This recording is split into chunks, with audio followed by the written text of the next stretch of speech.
राधा ओ राधा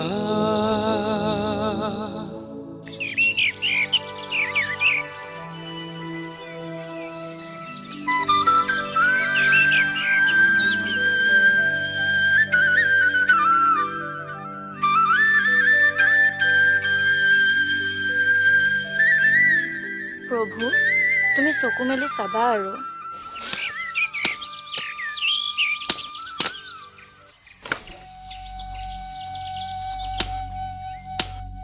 প্ৰভু তুমি চকু মেলি চাবা আৰু সাহস দিবা প্ৰভু মই যেন জীৱনটোত যুঁজ দিব পাৰোঁ আমাৰ পৰিয়ালটো যেন সুখে শান্তিৰে থাকে মোৰ ওপৰত থকা ঘৰৰ দায়িত্ববোৰ পূৰণ কৰিবলৈ শক্তি দিবা প্ৰভু মই টিউচন কৰি পোৱা টকাকেইটাৰে চাৰিওফালে মিলাবলগীয়া হৈছে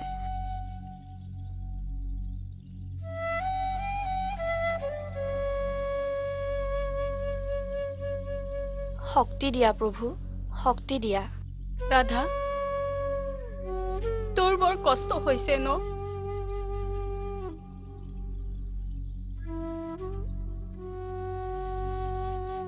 মা দুখ নকৰিবাচোন মই আৰু ভাইটি তোমাৰ লগত আছো নহয় তহঁত তাৰ কাৰণে জীয়াই আছো মা তহঁত দুটা মাত্ৰ বেয়া নহবি তহঁতক বেয়া কৰিবলৈ মুখ মেলি থকা ঘৰিয়ালবোৰ য'তে ত'তে পাবি মাত্ৰ নিজকে বচাই ৰাখিবি মা হ'ব আৰু তুমি মোৰ কাৰণে একো চিন্তা নকৰিবা মই তেনেকুৱা একো ভুল নকৰো বুজিলা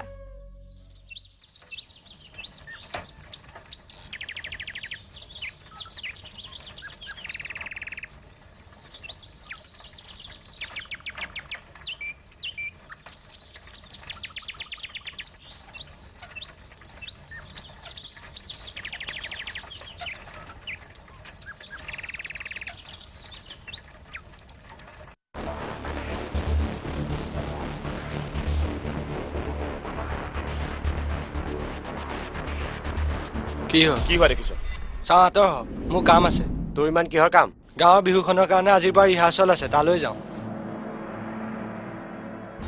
বিহু কৰি প্ৰতিযোগিতা পালেহি নহয় বিহু কৰি প্ৰতিযোগিতা পাতিবলৈ তোক কোনে ক'লে মোৰ দেউতা এইখন গাঁৱৰ গাঁওবুঢ়া গতিকে দেউতাৰ অনুমতি নোলোৱাকৈ তোৰ ঢোলৰ চেৱে চেৱে নাচনি নচোৱা বুলি তই ক'ত অধিকাৰ পালি যা কোনে কোনে ঘৰলৈ যা মই আকৌ ঘৰলৈ কিয় যাম বছৰেকৰ মূৰত অহা এই বাপুতি সাহোন বিহুতি পাতিবলৈ কাৰোবাৰ অনুমতি লাগেনে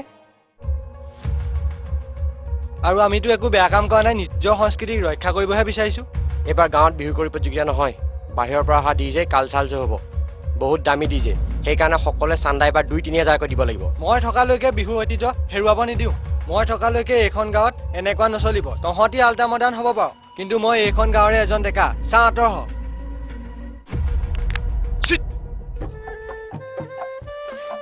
অমিয়া ঐ অমিয়া ক'ত সোমাই আছ ভিতৰত ওলাই কৈছো সোনকালে আহ ভিতৰত সোমাই থাকিব নালাগে আপুনি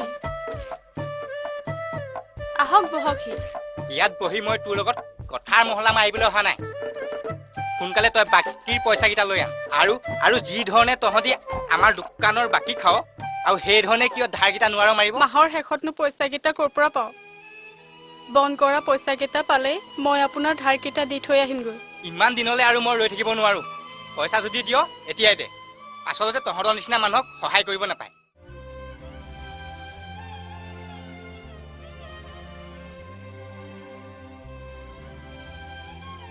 পইচাকেইটা দি দিয়ালৈকে এইডালকে ৰাখি থওক হ'ব দে এতিয়া এইডালৈকে লৈ যাওঁ পইচাকেইটা সোনকালে দি আহিবি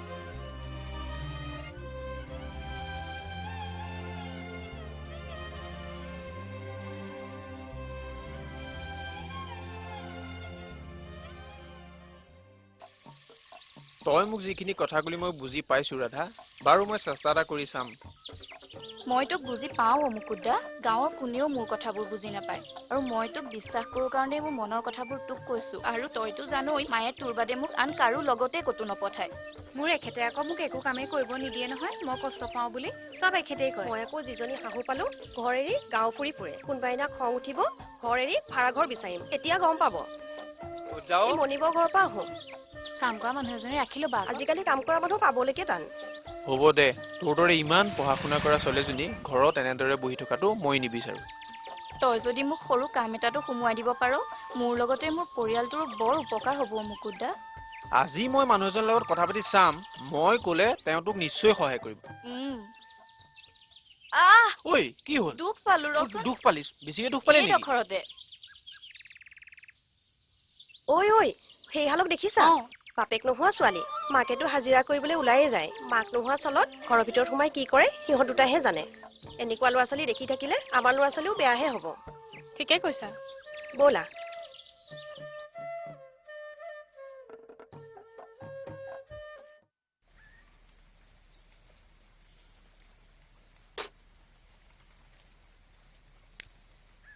ৰাধা, তই আজি যে কাল সন্ধ্যাখন আহিলি?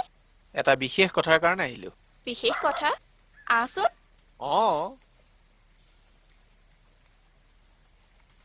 ক। শুনচোন, সিদিনা যে তই মোক এটা কামৰ কথা কৈছিলি, আজি মই এজন মানুহৰ ওচৰত খবৰ কৰি আহিছোঁ। মোৰ লগত তোক এদিন মাতিছে। সঁচা? বৰ ভাল খবৰ দেখোন। তো মইতো তোক নিজেই কামৰ কথা কৈছো, কিন্তু মায়ে বা আকৌ কি কয়? তই সেইবিলাক কথা চিন্তা কৰিব নালাগে। খুৰীদক মই বুজাম। তই মুঠতে কালিলৈ আবেলি ওলাই থাকিবি, মই তোক লৈ যাম। ঠিক আছে বাৰু দে।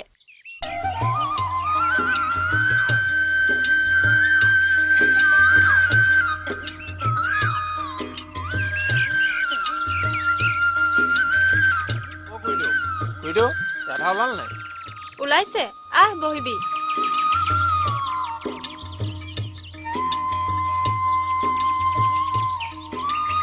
বল ভিতৰতে বহিবি। নালাগে, হ'ব দিয়ক খুৰীদেউ। মুকুট, তাই তেনেকৈ ঘৰৰ পৰা বাহিৰলৈ ওলোৱাই নাই। তোৰ বিশ্বাসতে পঠাইছো। তই তাইক চাবি, আজলি ছোৱালী, নজনা কথাবোৰ শিকাই দিবি। হ'ব খুৰীদেউ, ৰাধা এজনী গাঁৱৰ ভিতৰতে ভাল ছোৱালী। পঢ়া শুনা, কামে বনে সকলোতে পাকো। তাইক যদি কিবা কাম এটাত বুজি দিব পৰা হয়, আপোনালোকৰো সহায় হ'ব দিয়কচোন। আহো মা, সুদাহাতে যাব ওলাইছো, কিন্তু উভতোতে সুদাহাতে নাহো। তোমাৰ ছোৱালীয়ে কামবোৰ খুব মন পুতি কৰিব। চাবা, এদিন বাবুক উপাৰ্জনেৰে ভাল স্কুলত পঢ়ুৱাম। তেতিয়া তুমিও ঘৰে ঘৰে কাম কৰি ফুৰিব নালাগে। মা, তেতিয়া আমাৰ ঘৰখনো সুখে শান্তিৰে ভৰি পৰিব। ঈশ্বৰে তোক মংগল কৰক আই। আহো মা, মুকুট দা বল। ৰাধা,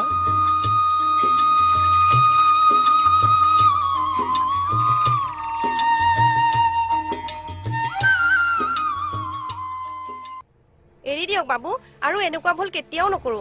এৰি দিয়ক বাবু, আৰু এনেকুৱা ভুল কেতিয়াও নকৰো। পলাই গৈছিলি নহয়, ক'ত পলাই খাৰিবি? আকৌতো তই মোৰ ওচৰলৈ আহিব লগা হ'ল। মই আকৌ কৈছো শুন, মই যেতিয়া তোক মাতো তই মোৰ ওচৰলৈ আহিব লাগিব, আৰু তোক মই যি বিচাৰো তই মোক দিব লাগিব। যদি নিদিয় তোক সেই বেমাৰী মাৰক তেতো চেপি মাৰি পেলাম, বুজিলি? তো যি কৰ কৰ বাবু, মোৰ মাইক একো নকৰিবি। মই তোৰ ভৰিত ধৰিছো। ছাৰ। তোমালোক আহা আহা, বহাই। ঐ ক'ত যা, এওঁলোকলৈ চাহ কৰি আন।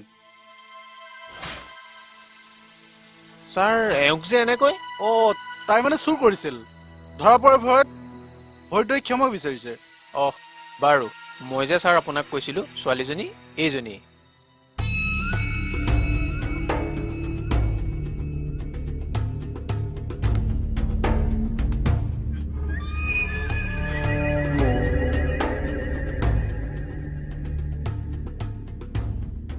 কি নাম তোমাৰ? পঢ়া শুনা কিমান কৰিলা? মোৰ নাম ৰাধা।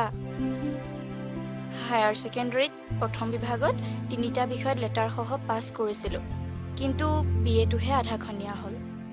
এই বৰ চোকা ছোৱালী আছিল ছাৰ। বিএ পঢ়িবলৈ তাই খুব ইচ্ছা আছিল, কিন্তু পইচাৰ অভাৱত তাই বিএ পঢ়িব নোৱাৰিলে। তাই আপুনি দিয়া কামবিলাক খুব মন পুতি কৰিব ছাৰ। মাত্ৰ খালি আপুনি শিকাই বুজাই ল'লেই হ'ল ন ৰাধা? হয় ছাৰ।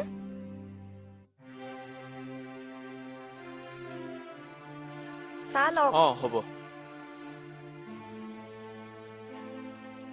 মালা, তোৰ চাহ দিয়া হ'ল যদি ভিতৰলৈ যা, আৰু ভাতত লাগগৈ। হ'ব বাবু। মই উঠি দিয়ক, বজাৰতো সোমাবলগীয়া আছে। শাক পাচলি কেইটামান লৈ যাব লাগিব। আহোঁ।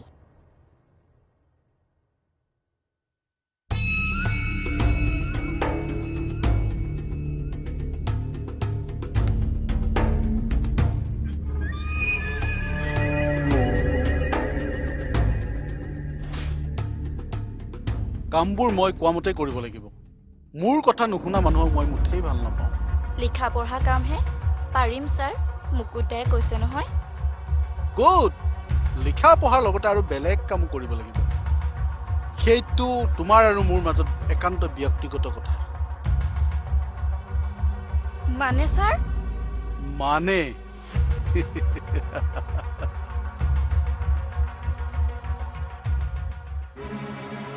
মানে এইবোৰ কি কৰিছে ছাৰ?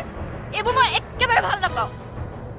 এই মই ইয়াত ভাল পোৱা মতে কাম কৰিব লাগিব, কাৰণ মই এখন বাগানৰ মেনেজাৰ আৰু মোৰ কথাত মাত মতাৰ ইয়াত কাৰো অধিকাৰ নাই, বুজিলি? এৰি দিয়ক ছাৰ, মই দুখ পাইছো, মোক ইয়াৰ পৰা যাবলৈ দিয়ক। এৰি দিয়ক, কি কৰিছে এইবোৰ? এৰি দিয়ক, কি কৰিছে? নধৰিব, এৰি দিয়ক।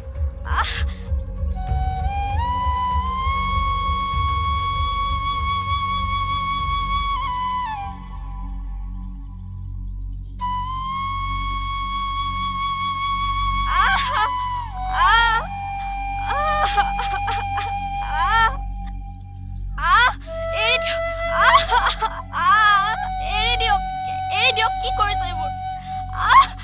দুখ পাইছো, এৰি দিয়ক।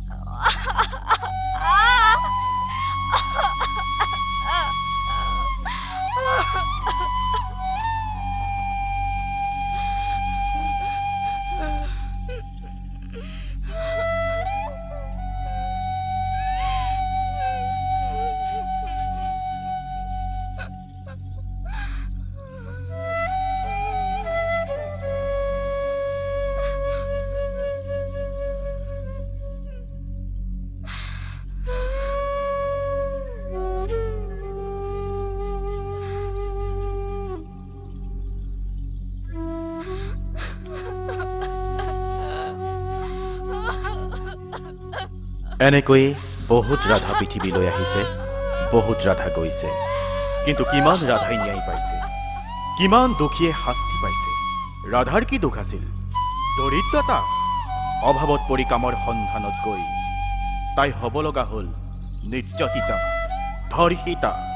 আমাৰ মতে ৰাধা শুদ্ধ আছিল। ভুল আছিল কেৱল সেইসকলৰ যিসকল দস্যু প্ৰকৃতিৰ আছিল।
Ah